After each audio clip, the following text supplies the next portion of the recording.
Hello and welcome. আজকে আমরা heavy interesting একটা জিনিস শিখতে যাচ্ছি।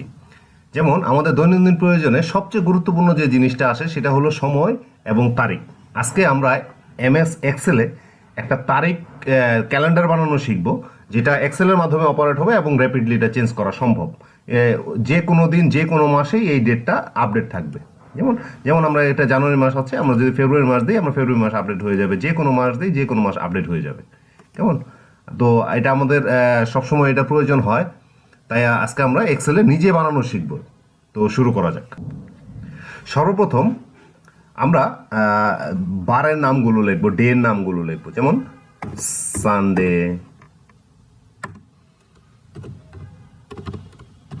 মানডে। এটা ধরে যদি আমি সময় বাঁচানোর জন্য যদি ড্র্যাগও করে দিই, এটা চলে আসবে।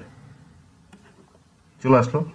ঠিক একইভাবে আমরা এখান দিয়ে আরো কয়েকটা সেল সিলেক্ট করে নিব।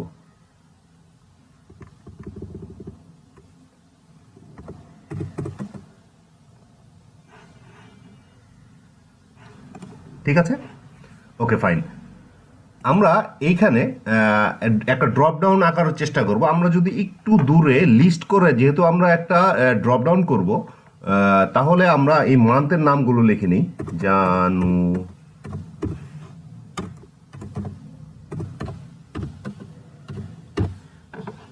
আমরা যদি সাপোজ এটা লেখার পর আমরা যদি একটু ড্র্যাগ করে নিই, তাহলে আমরা পুরো মাসের নামটা পেয়ে যাব। ডিসেম্বর পর্যন্ত আমাদের ডিসেম্বর হলেই হবে। এখানে আমরা ডাটা মেনু থেকে, ডাটা ভ্যালিডেশন থেকে আমরা ড্রপ ডাউন করব। আমরা এখানে এখানে আমরা ম্যানুয়ালি জানুয়ারি ফেব্রুয়ারি টাইপ করতে পারি, অথবা আমরা যে কোনো লিস্টটার লিঙ্কটা ধরিয়ে দিতে পারি। খেয়াল করে দেখেন, এখানে চলে আসছে জানুয়ারি ফেব্রুয়ারি চলে আসছে। আমরা যদি কারেন্ট ইয়ারটা লিখে ফেলি, জানুয়ারি মাস 2025 সালের জানুয়ারি মাসের ক্যালকুলেশনটা আমরা করব। কেমন? ফাইন। তো আমরা এখন একটা ফর্মুলা ইউজ করব, ইকুয়াল সিকোয়েন্স। আমরা সেই সিকোয়েন্স ফর্মুলাটা ইউজ করব। সিকোয়েন্সের প্রথমে টাইপ করতে হবে 6,7। 6 এবং 7 কেন লিখলাম? আমাদের এখানে খেয়াল করে দেখেন, আমাদের এই কলাম আছে হলো এই 7টা, কিন্তু রো আছে হলো 6টা। এই কারণে 6 এবং 7 লিখলাম। কমা, ডেরিভলি এই B2 and C2, bracket close, comma 1 minus weekday, আবার date value C and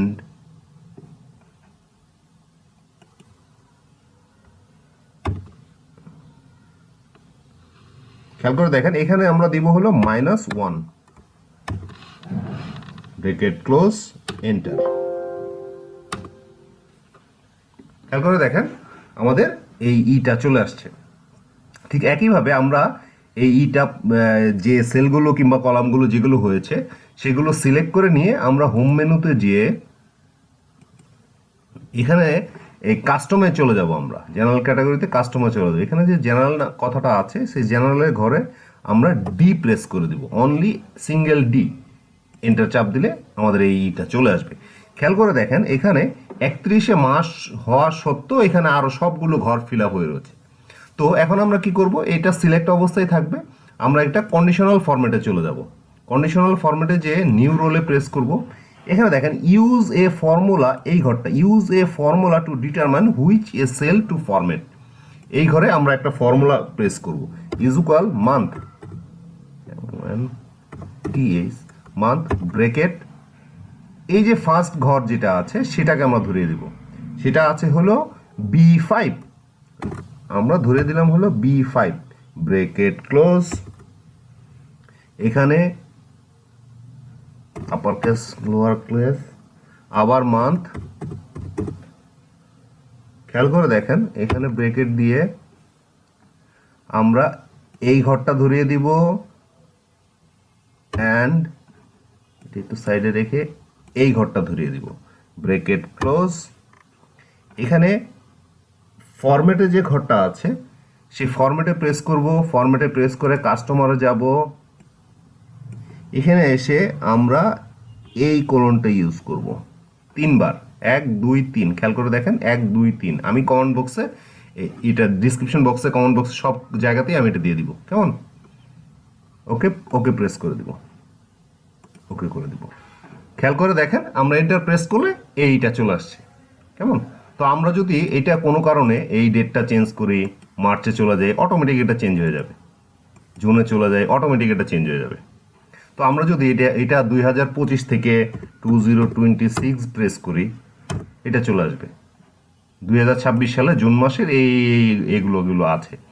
তো আমরা একটু ইসের সুবিধার্থে এটাকে আমরা হাইড করে দেই। তো আমরা আমাদের ব্যবহারের সুবিধার্থে আমরা এই ঘরগুলোকে, এই কলামগুলোকে একটু বড় করে নেই, ফন্টগুলোকে বড় করে নেই। এটা আপনার মন মতো সাজিয়ে নিতে পারেন। কেমন?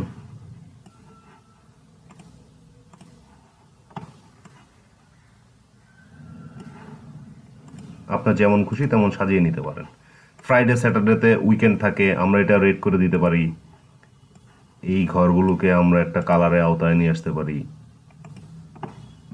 এইটা যেহেতু আমাদের বুঝতে হবে, এটাকে আমরা ডিফারেন্ট একটা কালার দিতে পারি।